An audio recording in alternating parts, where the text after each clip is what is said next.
Hey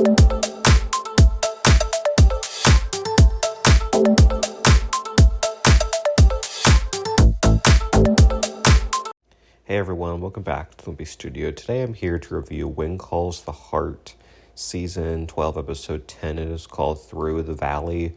Overall, I thought this was a decent episode, not as good as last week. I think some things were pretty rushed, I would say, especially wrapping up this whole McGinty storyline. I really thought they were building him to be this big bad, and we would get a much bigger storyline, but they really just wrapped that up in like one small scene, and I thought that was just kind of odd. It didn't really match what they were setting up, so I was kind of disappointed by that wrap up.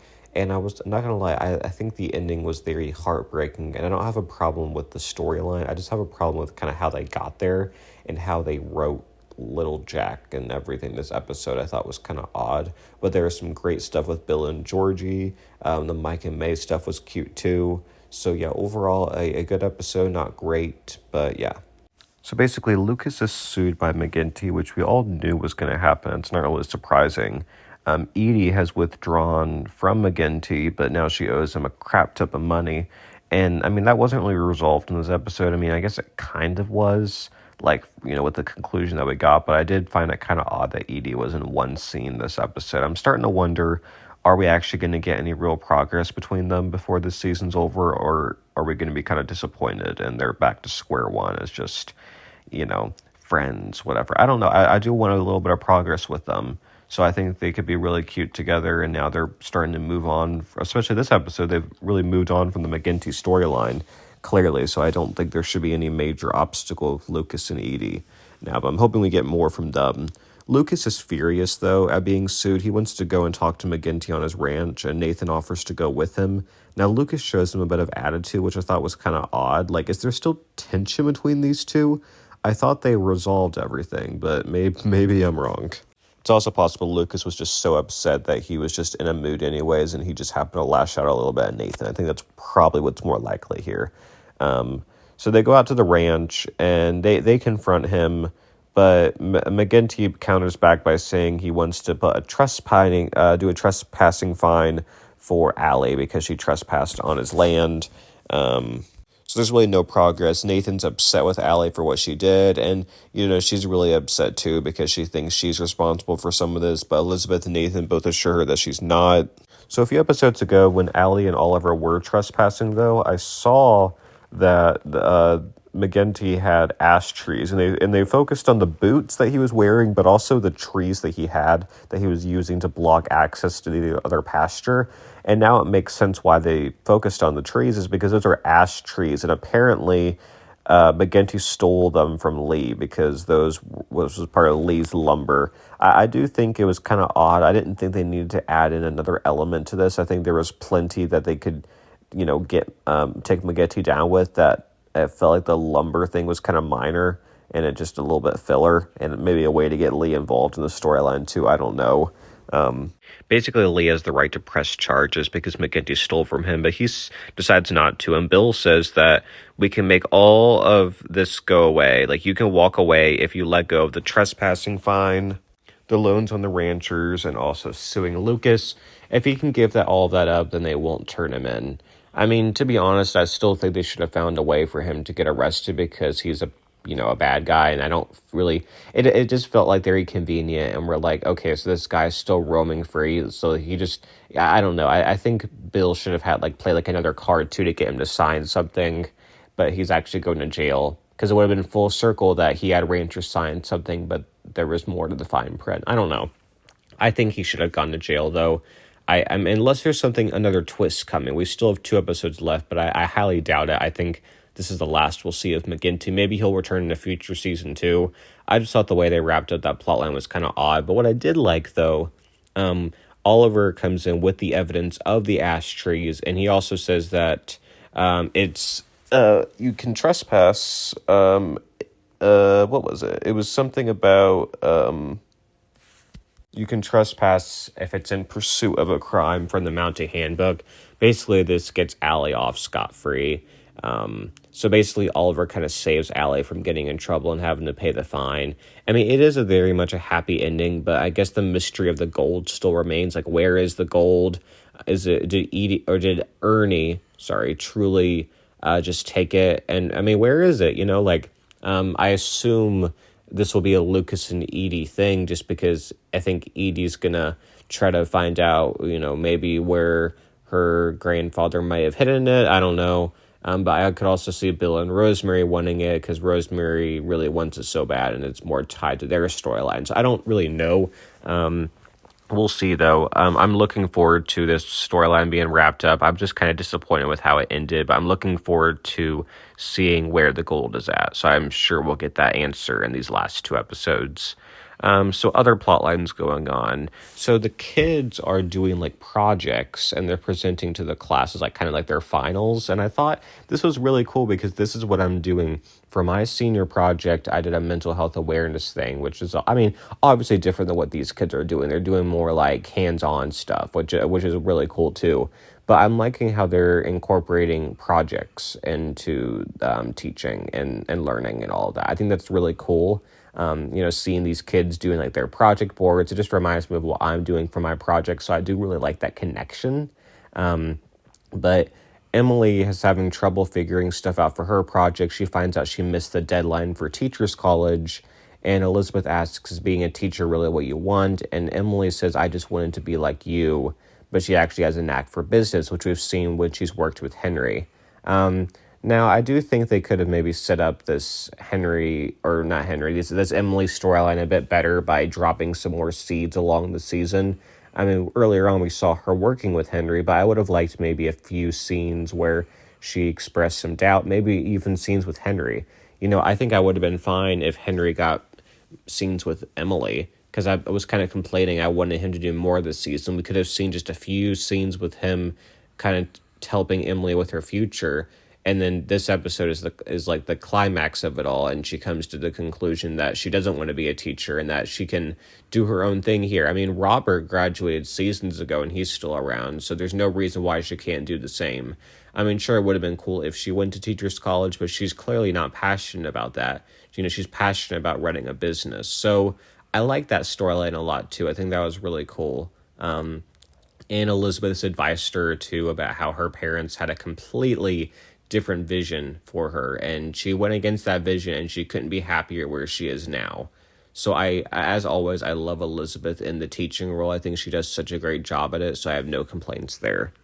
So Mike and Mei are cooking together, and I don't know how they just ended up being in the kitchen as their main storyline. I thought that's kind of odd, and I feel like there's other things they could be doing. Like, what happened to Mei being a pharmacist, first of all?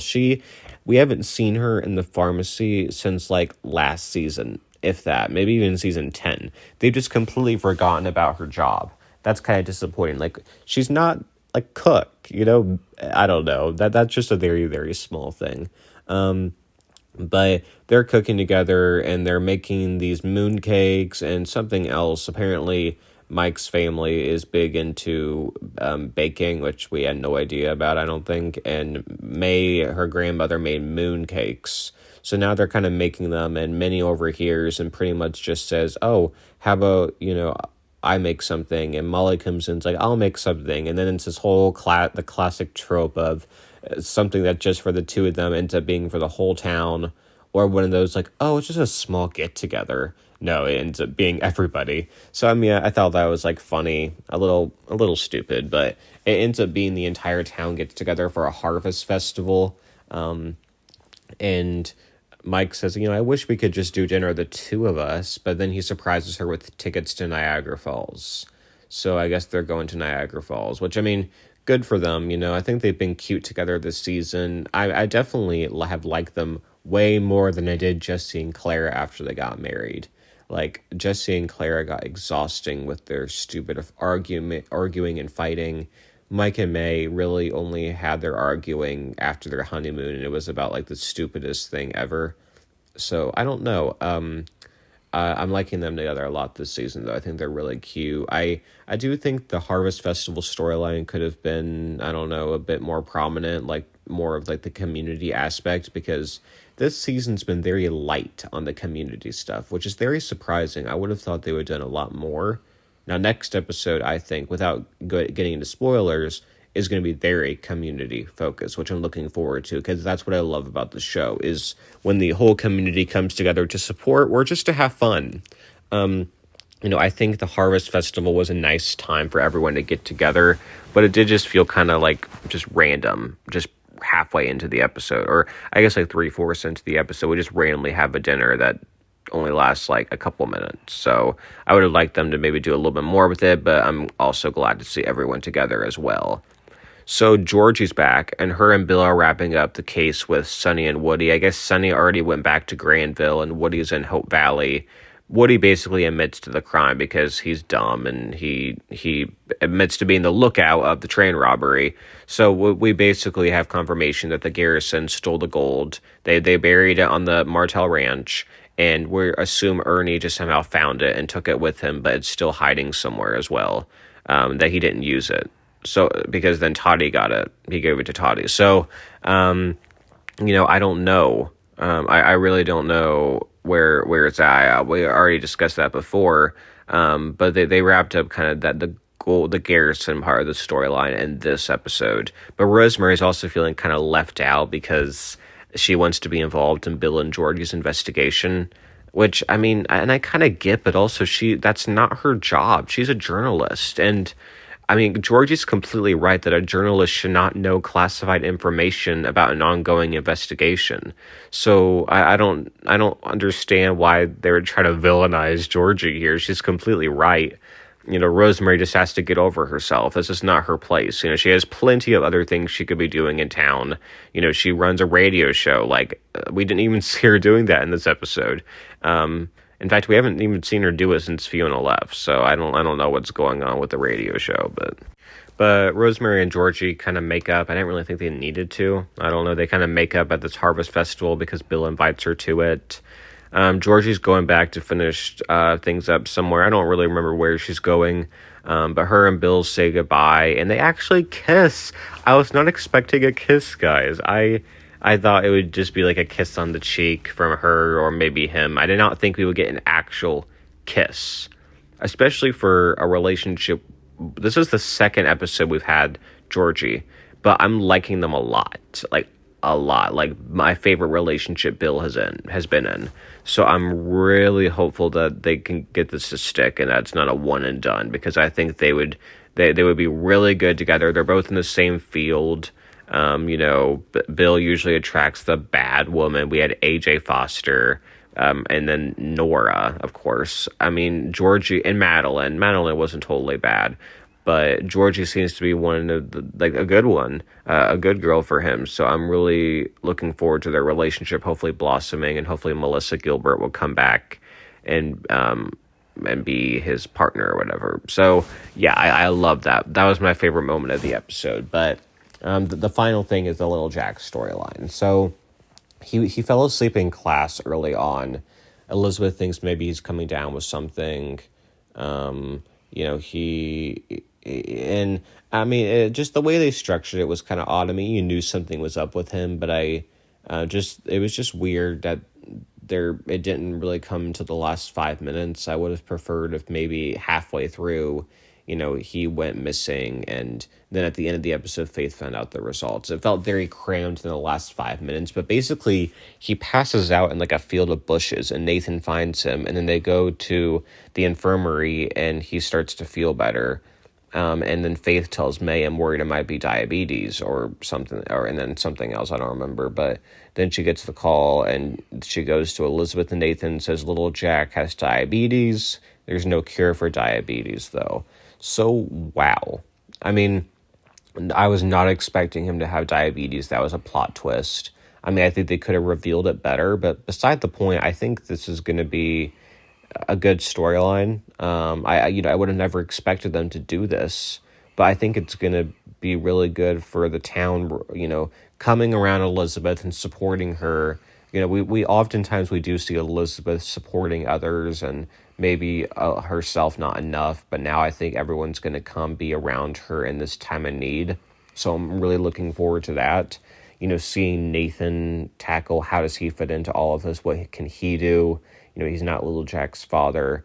I think it's going to be like a really good storyline. And then also Mike and Mei going and finding medicine. Apparently insulin was invented in 1921, which is the year this is set in. So I assume it was done on purpose, and that's what's going on there, I think. So, yeah, I thought overall, though, this was a very strong